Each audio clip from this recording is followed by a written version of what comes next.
Hey, shout out to everybody who came out today at Cali's Take. You know what it is. Shout out to all my Cali's Take family. Shout out to the YouTube world. Now let's just go ahead and jump right into this. Hey man, it's like I said in my earlier video earlier today. I said the Clippers got to come out and they got to play with a sense of urgency. They got to play like it's a game 7. And that's exactly what the Clippers did. The Clippers played this game like it was a game 7. And like I said, going forward, they need to play every game like that. And remember what's expected of them. What's expected of the Clippers is greatness. Nothing short, nothing less. It's championship or bust. That's the mentality they have to have. And I'm telling you, if the Clippers keep this mentality of championship or bust, every game is a game 7, they're going to be hard to beat.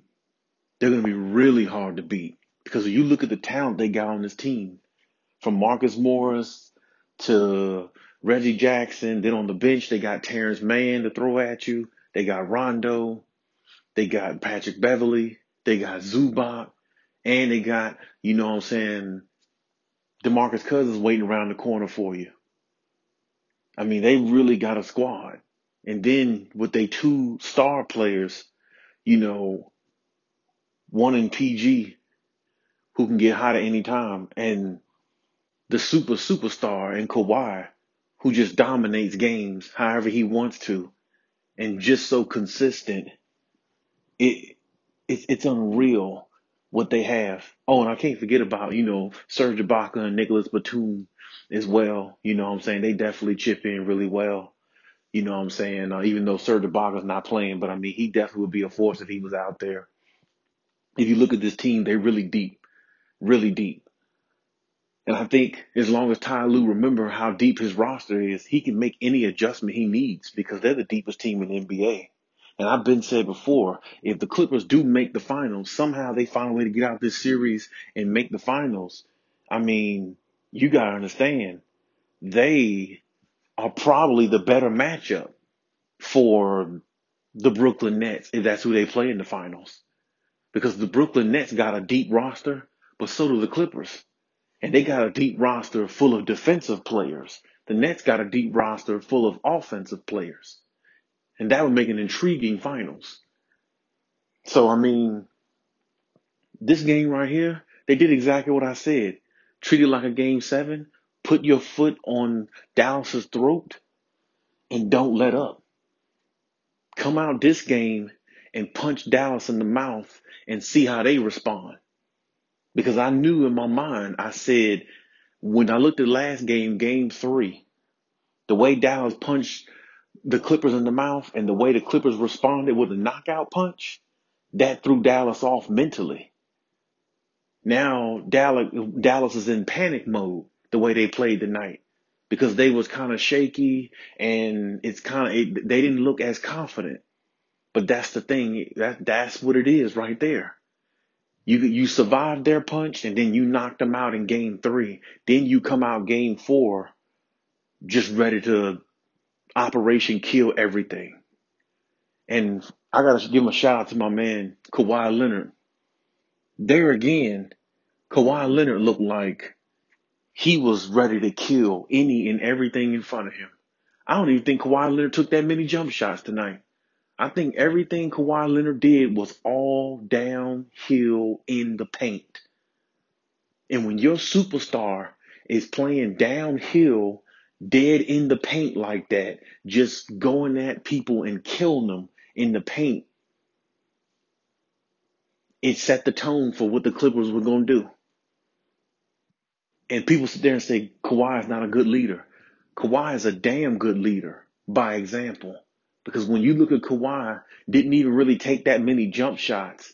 His turnaround fadeaway, I think he might have took it one time in the game because that was non-existent to him. He didn't want to use that go-to move. He wanted to use his strength, his body, and go down there and murder this team exactly the way he did.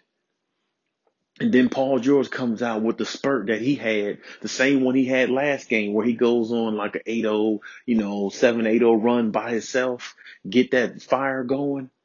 It was over for the Mavs, and it was over for the Mavs in the second quarter. The Mavs didn't have a chance. And it's like I said, there's no smiling now. Now the Mavs got to go back to LA. And I'm telling you, I really wouldn't be surprised. I'm not going to say this is going to happen, but I really wouldn't be surprised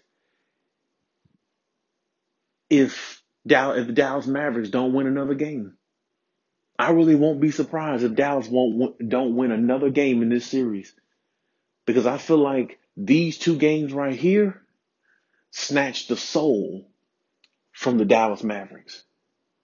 I feel like these two games right here really left Dallas lifeless, because there's no Finney Smiths, there's no Tim Hardaways. Brunson is still doing all right, but it's not enough. Now Luka doesn't have all those other guys making shots the way they were, because the Clippers just locked all that down. Luka, you can get all the points you want. Let the stat sheet look great. But at the end of the night, you're going to take this L. And that's exactly what the Clippers had in mind before this game started. Like I said, it's all about making adjustments. And it's all about having that mentality. And if anybody on that team has that killer mentality, it's Kawhi Leonard, their leader. And like I said, I'm so happy for the Clippers to come out tonight and play this way, especially with the Lakers losing today. That's got to make the Clippers feel good. The Lakers go down. Their series is tied 2-2. Now this series is tied 2-2. The Clippers still got a lot of work to do. They can't let up. But at the same time, they can say that they brought the series back to life, and they're ready to take over and close the door and put the kids to bed in Dallas. Now, as I said before, anybody out there, analysts, all them, I want you to listen to all the analysts tomorrow and see all they're probably going to try to give the Clippers non-credit, no credit of winning these games. They're going to come with some excuses, but the excuses are not going to matter, because we know what the truth is. The truth is the Clippers are ready to play, and the Clippers are ready to dominate the rest of this series. And I hope they keep the same mentality so they can dominate the rest of the series and walk all over the Mavericks and some of the disrespectful Maverick fans out there. And I just want to hear what they're going to say. Are they going to sit there and say tomorrow, are the analysts going to sit there and say tomorrow, Luka's the better player in this series? Because I don't want to hear that. Because we all know who the best player is in this series. Just like the best player, or the same best player was in last year's series versus Dallas and the Clippers. It was Kawhi Leonard. And you know something? There again, what did Luka do? Luka was 0 for 5 or 1 from 5, I think, from free throws. It's like I said before, Luka's got a long way to go.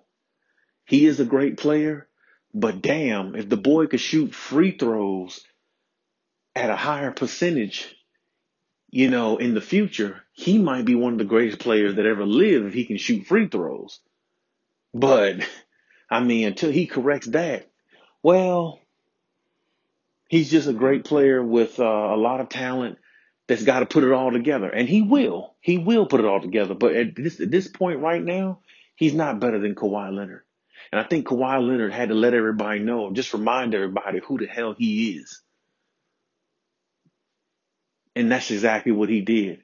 Because the way he is led by example, pretty much this whole series, especially these last, 3 games, it's unreal what he's doing. Unreal. But shout out to the Clippers, man. This was a great game for them. Really, really piss poor game for Dallas. But I expected it to be this way if the Clippers have the mentality they're supposed to have, because I expect them to just stomp on teams like this if they really choose to. And I hope they don't let up at any point and just wipe the Dallas Mavericks on out and take it on to the next series. This, like I said, big game for Kawhi, good game for PG, good game for the whole team. I mean, the whole team just looked engaged from the start. They look defensive minded. They look hungry and they look desperate. And when a man is desperate, he'll kill you. And that's exactly what Kawhi did to Luka and the rest of the Dallas Mavericks tonight. It's dinner time.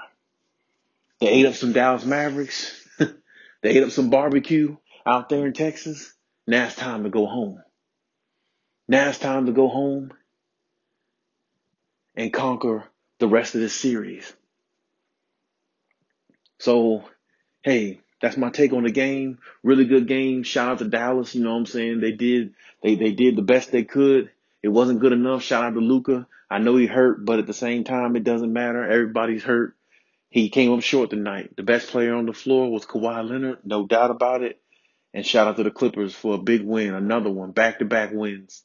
And hey, leave any comments in the comment section. Your comments are more important than mine, as I always say.